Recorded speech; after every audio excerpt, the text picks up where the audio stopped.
राधे राधे भक्तों हमारे चैनल सनातन वाणी में आप सभी का हार्दिक स्वागत है।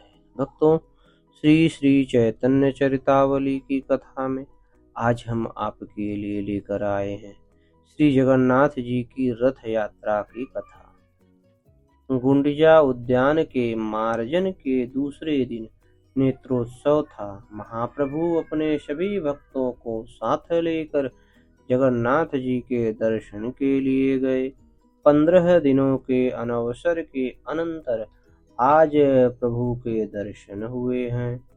इससे महाप्रभु को बड़ा ही हर्ष हुआ। वे एकटक लगाए श्री जगन्नाथ जी के मुखार बिंद की ओर निहार रहे थे।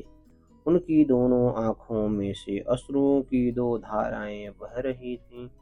उनके दोनों अरुण ओष्ठ नव पल्लवों की भांति हिल रहे थे और वे धीरे धीरे जगन्नाथ जी से कुछ कह रहे थे, मानो इतने दिन के वियोग के लिए प्रेम पूर्वक उलाहना दे रहे हों। दोपहर तक महाप्रभु अनिमेष भाव से भगवान के दर्शन करते रहे। फिर भक्तों के सहित आप अपने स्थान पर आए और महाप्रसाद पाकर फिर कथा कीर्तन में लग गए। दूसरे दिन जगन्नाथ जी की रथ यात्रा का दिवस था। प्रभु के आनंद की सीमा नहीं थी। वे प्रातः काल होने के लिए बड़े ही आकुल बने हुए थे। मारे हर्ष के उन्हें रात्रि भर नींद ही नहीं आई। रात भर वे प्रेम में बेसुध हुए जागरण ही करते रहे। 2 घड़ी रात्रि रहते ही आप उठकर बैठ गए और सभी भक्तों को भी जगा दिया। शौच स्नान आदि से निवृत्त होकर सबके साथ महाप्रभु पांडु विजय के दर्शन के लिए चले। ज्येष्ठ की पूर्णिमा से लेकर आषाढ़ की अमावस्या तक भगवान महालक्ष्मी के साथ एकांत में वास करते हैं। प्रतिपदा के दिन नेत्रोत्सव होता है, तभी जगन्नाथ जी के दर्शन होते हैं। द्वितीया या तृतीया को रथ पर चढ़कर भगवान श्री राधिका जी के साथ 1 सप्ताह से अधिक निवास करने के लिए सुंदराचल को प्रस्थान करते हैं। वहीं रथ यात्रा कहलाती है। जिस समय रथ जाता है उसे रथ यात्रा कहते हैं और विश्राम के पश्चात जब रथ लौटकर मंदिर की ओर आता है उसे उल्टी रथ यात्रा कहते हैं। रथ यात्रा के समय 3 रथ होते हैं। सबसे आगे जगन्नाथ जी का रथ होता है, उसके पीछे बलराम जी तथा सुभद्रा जी के साथ होते हैं। भगवान का रथ बहुत विशाल होता है, मानो छोटा मोटा पर्वत ही हो। संपूर्ण रथ स्वर्ण मंडित होता है। उसमें हजारों घंटा, टाल, किंकणी तथा घाघर बंधे रहते हैं। उसकी छतरी बहुत ऊंची और विशाल होती है। उसमें भांति भांति की ध्वजा पताकाएं फहराती रहती हैं।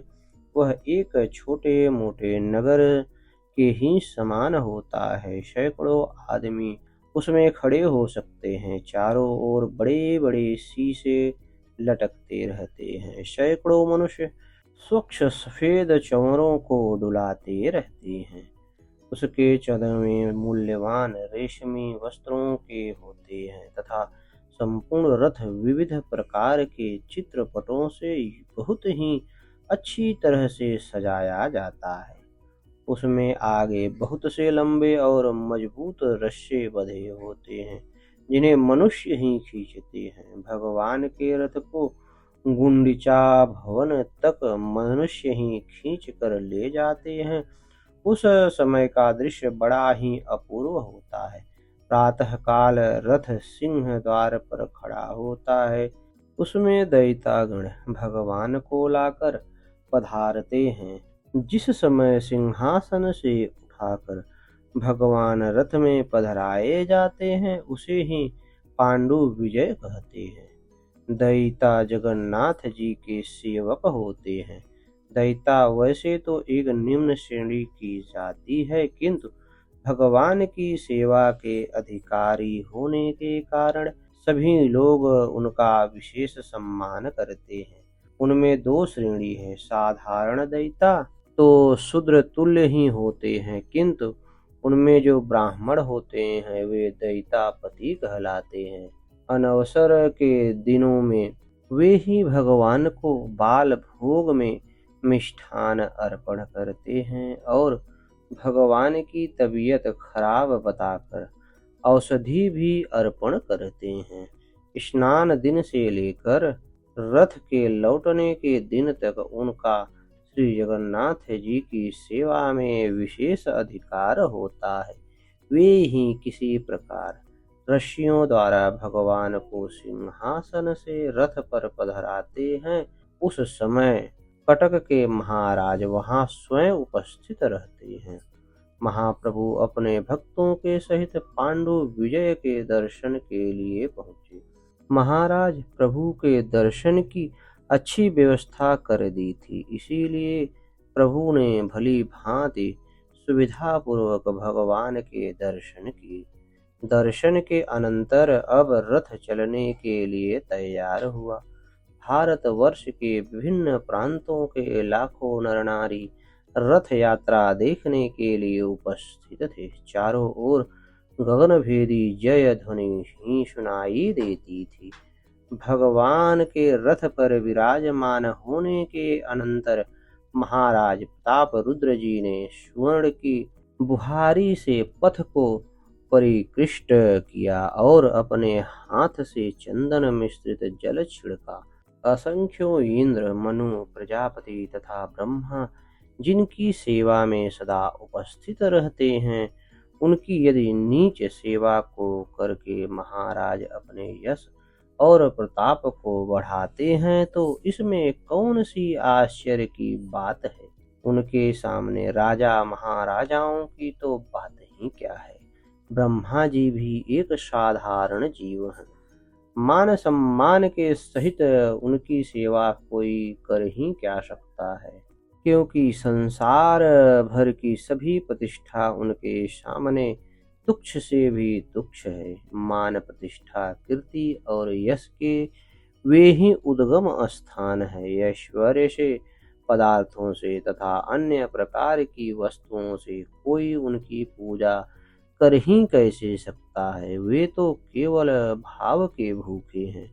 महाराज के पूजा अर्चा तथा पथ परिष्कार कर लेने पर गौड़ देशीय भक्तों ने तथा भारतवर्ष के विभिन्न प्रांतों से आए हुए नर नारियों ने भगवान के रथ की रज्जू पकड़ी। सभी ने मिलकर जोरों से जगन्नाथ जी की जय बोली। जय घोष के साथ ही असंख्यों घंटा, किंकड़ियों तथा तालों को एक साथ ही बजाता हुआ और घर घर शब्द करता हुआ भगवान का रथ चला। उनके पीछे बलभद्र जी तथा सुभद्रा जी के रथ चले। चारों ओर जय घोष हो रहा था। संपूर्ण पथ सुंदर बालुकामय बना हुआ था। राजपथ के दोनों पार्श्वों में नारियल के सुंदर सुंदर वृक्ष बड़े ही भले मालूम पड़ते थे। सुंदराचल जाते हुए भगवान के रथ की छटा उस समय अपूर्व ही थी। रथ कभी तो जोरों से चलता, कभी धीरे धीरे चलता, कभी एकदम ठहर जाता और लाख प्रयत्न करने पर भी फिर आगे नहीं बढ़ता। भला जिनके पेट में करोड़ दो करोड़ नहीं असंख्यों ब्रह्मांड भरे हुए हैं, उन्हें एक कीट पतंग की तरह बल रखने वाले पुरुष खींच ही क्या सकते हैं। भगवान स्वयं इच्छामय हैं। जब उनकी मौज होती है तो चलते हैं, नहीं तो जहाँ के तहाँ ही खड़े रहते हैं। लोग कितना भी जोर लगावें, रथ आगे को चलता ही नहीं। तब उड़िया भक्त भगवान को लाखों गालियां देते हैं। पता नहीं गालियों से भगवान क्यों प्रसन्न हो जाते हैं। गाली सुनते ही रथ चलने लगता है। महाप्रभु रथ के आगे आगे नृत्य करते हुए चल रहे थे। रथ चलने के पूर्व उन्होंने अपने हाथों से सभी भक्तों को मालाएं पहनाई तथा उनके मस्तकों पर चंदन लगाया। इसके अनंतर प्रभु ने संकीर्तन मंडलियों को 7 भागों में बांट दिया। पहली मंडली के प्रधान गायक महाप्रभु के दूसरे स्वरूप स्वनाम धन्य श्री स्वरूप दामोदर जी थे। उनके दामोदर दूसरे नारायण गोविंद दत्त राघव पंडित और गोविंद नंद ये 5 सहायक महाप्रभु ने बनाए। उस मंडली के मुख्य नृत्यकारी महामहिम श्री अद्वैताचार्य थे। बूढ़े होने पर संकीर्तन के नृत्य में वे अच्छे युवक भक्तों से बहुत अधिक बढ़ जाते।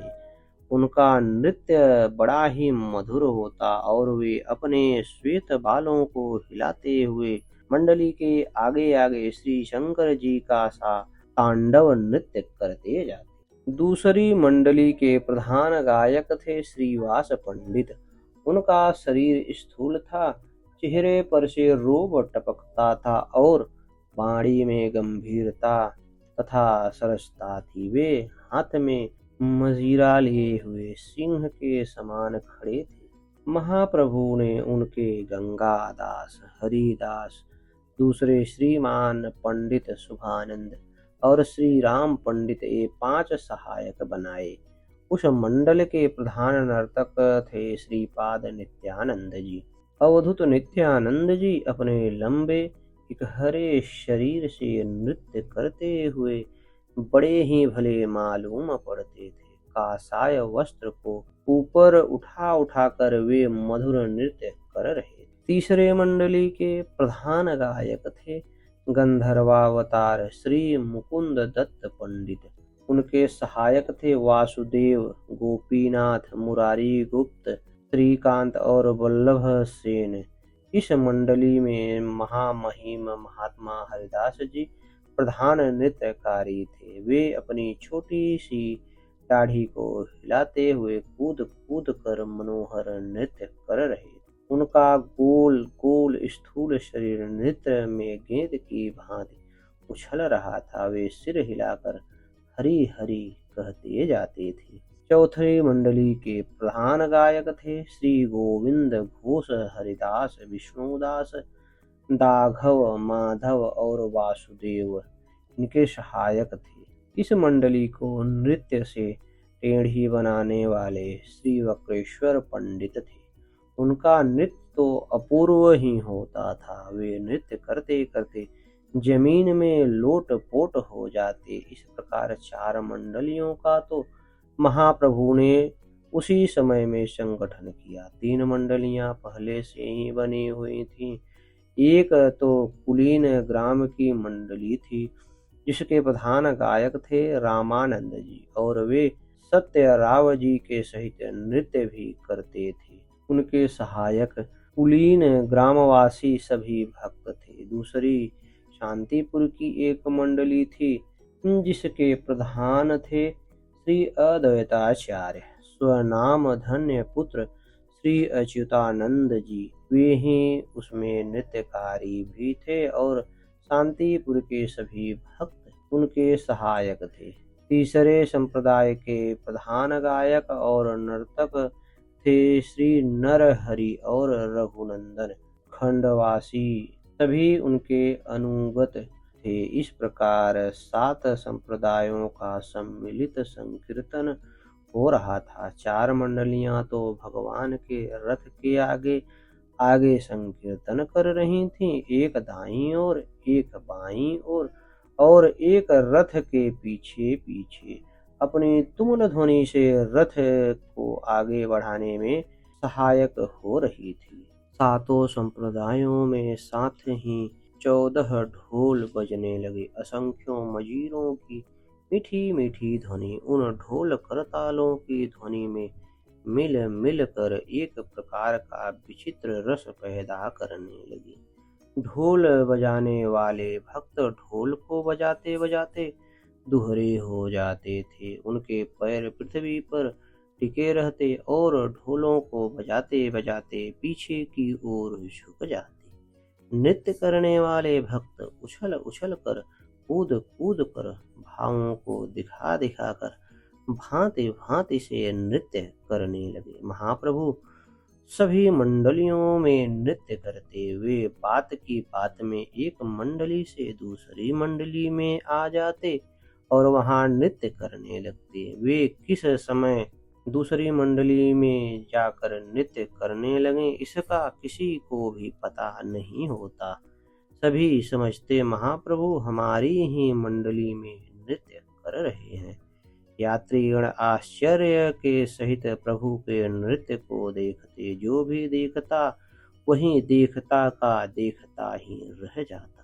महाप्रभु की ओर से नेत्र हटाने को किसी का जी ही नहीं चाहता। मनुष्यों की तो बात नहीं, क्या साक्षात जगन्नाथ जी भी प्रभु के नृत्य को देखकर चकित हो गए और वे रथ को खड़ा करके प्रभु की नृत्यकारी छवि को निहारने लगे, मानो वे प्रभु के नृत्य से आश्चर्यचकित होकर चलना भूल ही गए हों। महाराज प्रताप रुद्र भी अपने परिकर के साथ महाप्रभु के इस अद्भुत नृत्य को देखकर मन ही मन प्रसन्न हो रहे थे। महाप्रभु का ऐसा अद्भुत नृत्य किसी ने आज तक कभी नहीं देखा था। जो लोग अब तक महाप्रभु की प्रशंसा ही सुनते थे वे नर्तककारी गौरांग को देखकर उनके ऊपर मुग्ध हो गए और जोरों से हरि बोल कहकर चिल्लाने लगे। इस प्रकार जगन्नाथ जी का रथ धीरे धीरे आगे बढ़ने लगा और गौर भक्त प्रेम में उन्मत्त होकर उनके पीछे पीछे कीर्तन करते हुए चले। फिर महाप्रभु ने अपना एक स्वतंत्र ही संप्रदाय बना लिया। उन सातों संप्रदायों को एकत्रित कर लिया। श्रीवास पंडित, रमाई पंडित, रघुनाथ, गोविंद दास, मुकुंद, हरिदास, गोविंदानंद, माधव और गोविंद ये प्रधान गायक हुए और नृत्यकारी स्वयं महाप्रभु हुए। 14 ढोलों की गगन भेदी ध्वनि साथ ही भक्तों के हृदय सागर को उद्वेलित करने लगी। महाप्रभु के उन्मादी नृत्य से सभी दर्शक चकित रह गए। वे चित्र के लिखे से चुपचाप एकटक होकर प्रभु के अलौकिक नृत्य को देख रहे थे। आकाश में कोलाहल सा सुनाई देने लगा, मानो देवता भी अपने अपने विमानों पर चढ़कर प्रभु के नृत्य को देखने के लिए आकाश में खड़े हों। सभी भक्त महाप्रभु को घेर कर नृत्य करने लगे। महाप्रभु ने थोड़ी देर में नृत्य बंद कर दिया। सभी बाजे बंद हो गए। चारों ओर बिल्कुल सन्नाटा सा छा गया। तब महाप्रभु ने अपने कोकिल पूजित कंठ से बड़ी करुण स्वर के साथ जगन्नाथ जी की स्तुति करने लगे। भक्तों ने भी प्रभु के स्वर में स्वर मिलाया। जयति जयति देवो देवकी नंदनोत्सव, जयति जयति कृष्णो वृष्णि वंश प्रदीपः, जयति जयति मेघ श्यामलः कोमलांगो, जयति जयति पृथ्वी भारहारो मुकुंद, नहाम विप्रो न च नरपतिर्नापि वैश्यो न शूद्रो, नाहम वर्णी न च गृहपतिर्नो वनस्थो यतिर्वा, किंतु प्रोधन्निखिल परमानंद पूर्णा मृताब्धेर्गोपी भर्तुः पद कमल योरदास दासानुदास है। भक्तों, आज की कथा में इतना ही। आगे की कथा को हम आगे वाले भाग में आपके लिए लेकर आएंगे। भक्तों, हमारी यह कथा आज आपको कैसी लगी कृपया कमेंट कर हमें अपना सुझाव दें और हमारे चैनल को ज़्यादा से ज़्यादा सब्सक्राइब करें। धन्यवाद।